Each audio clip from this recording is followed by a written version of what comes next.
ముఖ్యంగా మన మాలలు ఎదుర్కొన్నటువంటి సమస్యల మీద, మాలలు కోల్పోతున్న హక్కుల మీద అయ్యా మీరందరూ కూడా మా జిల్లాకు రండి.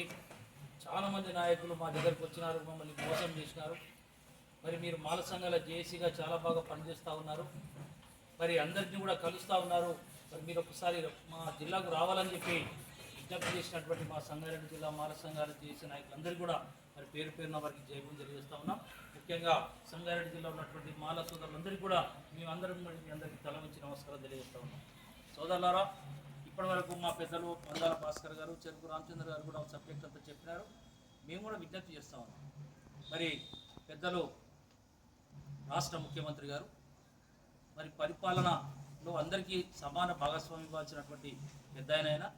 మరి అలాంటి వ్యక్తి మరి మమ్మల్ని విడదీసి మాలో మధ్య మాకు పంచాయతీలు గొడవలు సృష్టించి మరి తాంబూలాలు ఇచ్చినాం, తన్నుకోండి నాయన అని చెప్పి ఒక పెద్ద సమస్యగా చిత్రీకరిస్తున్నటువంటి పెద్దలు రేవంత్ రెడ్డి గారు మీరు మనసు మార్చుకోవాలని చెప్పి విజ్ఞప్తి చేస్తాం.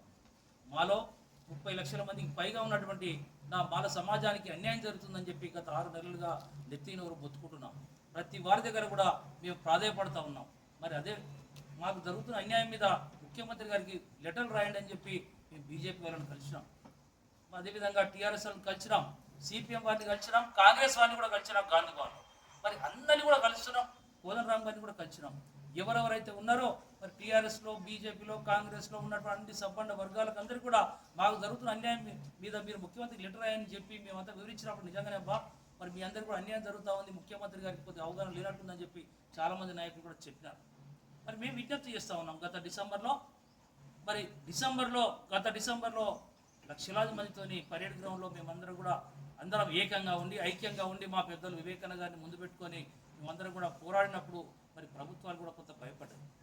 అయ్యా ఈ మాల వాళ్ళకు కొంత ఇబ్బంది జరుగుతూ ఉన్నది, ఈ మాల వాళ్ళకు కూడా న్యాయం చేయాలని చెప్పి మరి మా పెద్దలు వివేక్ గారికి మంత్రి పదవి ఇచ్చినారు, మాల కోటాలనే మంత్రి పదవి ఇచ్చినారు. మేమంతా కూడా సంతోషపడ్డాం. మా సమస్యలను కూడా అయిపోతున్నాయి. ఇక మా సమస్యల మీద మా పెద్దలు వివేక్ గారు అసెంబ్లీలో అనర్గళంగా మాట్లాడుతారని మేమంతా కూడా కలలు కన్నాం, ఆశించినాం, తప్పులేదు. కానీ ఎందుకో మరి మా వివేకానంద గారు కొంత మౌనం వహిస్తూ ఉన్నాడు. మేము విజ్ఞప్తి చేస్తూ ఉన్నాం, అన్నా మేమంతా కూడా మీ బిడ్డలం, మీ నాయన ఉన్నప్పటి నుంచి కూడా మీ వెనక మేమందరం పనిచేసే వాళ్ళం, మాకు మీ మీద ప్రత్యేకమైనటువంటి అభిమానం ఉన్నది. మీరు అసెంబ్లీలో గలం ఇస్తారనుకుంటే మంత్రి పదవి వచ్చిన తర్వాత మీరు మౌనం వహించినారు ఎందుకో మరి మాలలందరూ కూడా ప్రశ్నిస్తూ ఉన్నారన్నా మేము మమ్మల్ని అని చెప్పి మరి ఈ మాల సంఘాలకి తెలంగాణ రాష్ట్ర ప్రజానీకానికి తెలియజేస్తూ ఉన్నాం.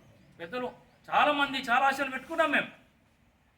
వివేక్ గారు అనర్గంగా మాట్లాడతాడు, మా సమస్యల మీద పోరాడతాడు, అవసరం అనుకుంటే మంత్రి పదవిని కూడా మా మాల జాతి కోసం త్యాగం చేస్తాడనే కలలు కన్నాం.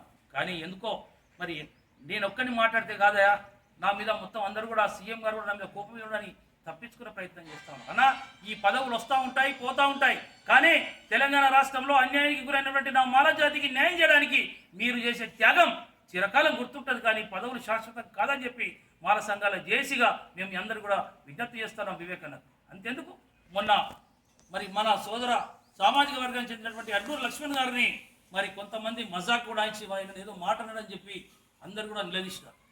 ముఖ్యంగా మరి మన సోదర ఎమ్మెల్యేలందరూ కూడా గట్టిగా ముఖ్యమంత్రి దగ్గర వార్నింగ్ ఇచ్చినారు.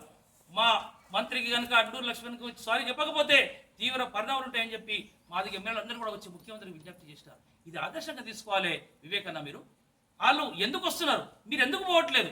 కాబట్టి అందరిలో ఐక్యత ఉన్నది, మనలోనే ఐక్యత లేకుండా చేస్తున్నటువంటి మిమ్మల్ని కొంత మాలలందరూ కూడా సంశయిస్తూ ఉన్నారు, కొందరు మీ మీద అపనమ్మకం పెడతా ఉన్నారనే మాట చెప్తా ఉన్నాం. అంతెందుకు మొన్న జూబ్లీస్ ఎన్నికల్లో మరి మేము కూడా అందరూ కూడా మాల సమాజం అంతా కూడా పోటీ చేసినాం.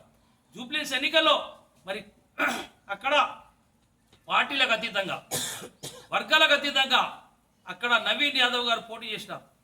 నవీన్ యాదవ్ గారి సమీప బంధువు, దగ్గర బంధువు వాళ్ళ మామ శ్రీనివాస్ యాదవ్ గారు 3 సార్లు ఎమ్మెల్యే, 2-3 సార్లు మంత్రి అయినటువంటి శ్రీనివాస్ యాదవ్ గారు టీఆర్ఎస్లో బలమైన నాయకుడు హైదరాబాద్ నగరంలో. కానీ తన అల్లుడు పోటీ చేస్తున్నాడని చెప్పి వార్ రూపుకే పరిమితమైన, అంటే వాళ్లకు కులం మీద ఇంత అభిమానం ఉండి, వాళ్లకు కులం మీద తమకు ఎంతో బంధుత్వాల మీద నమ్మకం ఉండి తన వాళ్ళను తను రక్షించుకునే క్రమంలో పార్టీలను కూడా పక్కన పెట్టి పోరాడుతున్నటువంటి వాళ్ళను చూసైనా వివేకానంద గారు నేర్చుకోవాలి, వివేకానంద గారు గుర్తు చేసుకోవాలని చెప్పి మాల సంఘాల జేఏసీగా మేము వివేకానంద గారికి వినమ్రతతో విజ్ఞప్తి చేస్తా ఉన్నాం. అన్న మనం కూడా బయటికి రావాలి, మనం కూడా పోరాడాలి, పోరాడితేనే ముఖ్యమంత్రి గారు వింటారు, లేకపోతే మరి మీరు సైలెన్స్ ఉంటే ఇంకా మనకు పూర్తిగా అన్యాయం జరుగుతుందనే మాట మరి ఈ రాష్ట్ర ప్రజలందరూ కూడా మిమ్మల్ని అడుగుతా ఉన్నారని చెప్పి పెద్దలు వివేకానంద గారిని అడుగుతున్నాం. అంతెందుకు మా బట్టి గారు మీరు మధురకి వెళ్ళి కాంటాక్ట్ చేసినారు, మీరేం ఖమ్మంకి వెళ్ళి కాంటాక్ట్ చేయలేదు, రిజర్వేషన్ సీట్లనే పోటీ చేసినారు. మరి మీరెందుకు మౌనంగా ఉంటున్నారు?